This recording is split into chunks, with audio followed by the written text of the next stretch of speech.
Let's talk about the Daydream. This is it. This is we're made out of sweatpants material. This is what, like a sport shirt material? Yeah, right? it totally is. I mean, literally, it feels like sweatpants. Yeah, you just want to rub it on your face.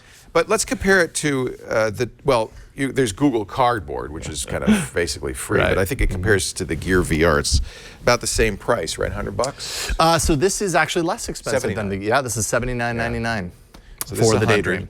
A little bit smaller, obviously, than the Gear VR. This is also limited because it will only work with Samsung phones. Right, so you've got the limit on the Samsung Gear VR in that it will only work on select Samsung phones, right. Not all of them. The Daydream View will only work with Daydream compatible phones. Right now, that is limited to the Google Pixel phones, soon to be some, a few Motorola devices, the Moto Z, Droid, and Force. So I have the little Pixel, which is only 1080p. Is that going to be enough resolution to use? Yeah. I know it's supposed to work with it. What's it going to look like? Well, I have not tested it out yet, but I imagine, in comparison possibly with the larger, with the XL, you're going to get a little bit more of that screen door effect, would be my guess. Is it the same apps available for both, or is and then you got this is different too. This you is have really a remote cool. control now. Has this little motion remote that stashes away in here, so I like that. You can kind of keep it all in the same package when you're done using it, but you just slide it out, drop your phone in there. I can actually try and send this through. So Daydream compatible games are what developers are having to do now. So it's a different set of games. It is. There will be broader kind of support for cardboard. You could use this as a dumb cardboard viewer, and they're working on that right now. I think I'm sending video through. I'll go ahead. This is something cool. You can use Chromecast so we can see what you're going to see. I certainly hope so. That's my hope. It worked earlier. Okay, there's it worked. Your phone. So I drop it in here. I'll go ahead and close it up, and it should switch right over to Daydream. Oh, this is cool. All right, so then I'll go ahead and look funny. We're not wearing visors, so we're going to see the two screens. But when you put this on your head, of course, your eyes left and right resolve that into a single 3D image. I have to wake up the controller here, and hopefully it'll says hold the home button. That's what I'm doing. You don't look at all dorky. There we go. No, not at all. Because I don't look dorky because doesn't this look like sweats? It's actually better. So it looks normal. Is it comfortable?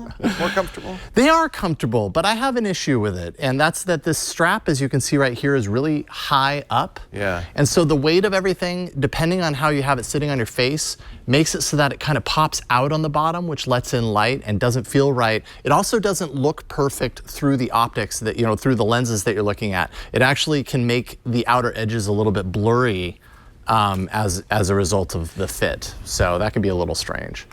So does it have a focus button so that you can adjust? Nope, there's no focus on it. So that's one problem, because I wear glasses, and what I'd like to do is take off my glasses and then use the focus button to adjust. Right. I can do that on the Gear VR. You can indeed. So I think really, as far as Daydream is concerned in comparison, and the real differentiator is this motion controller. This is what's going to set the experience apart from everything else in mobile VR as it stands right now. Although it has its limitations, right? There's a gyroscope in the controller that allows me to kind of move around. But what I really want to do is like pick it up and point downward. And that requires more motion control than what you get out of this remote. So it's a step in the right direction, but it's not perfect as far as that's concerned.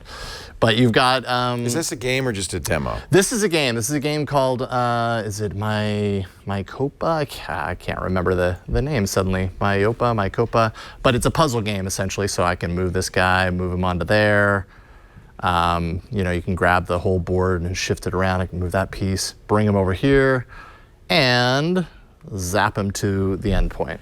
The timing is good for this because the NFL on Thursday released their 360-degree video. And so it came out on Thanksgiving. So if you want to immerse yourself in football, you can kind of a you can behind isolate the scenes look yourself at from NFL everybody life. else. Yeah, you'll be down on the field.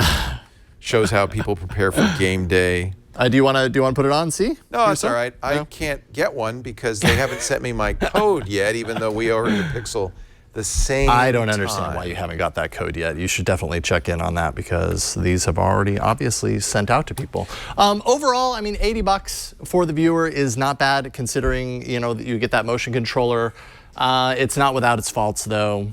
And I think I pointed this out probably a number of times on the network already. But this inside area, this inside kind of mask area, this is washable, and that's good because when I first saw this at the VRDC event a few weeks ago, it was wet. Disgusting. Because people had been putting this on their face, and so it gets damp. It's Velcro attached. You just pull it out. Yeah, you just pull it right off, throw it in the. Oh, hey, that's cool. Isn't that nice? Now I'll wear it. Yeah. I am Zorro, the Masked Avenger. This is how it was supposed to be right here.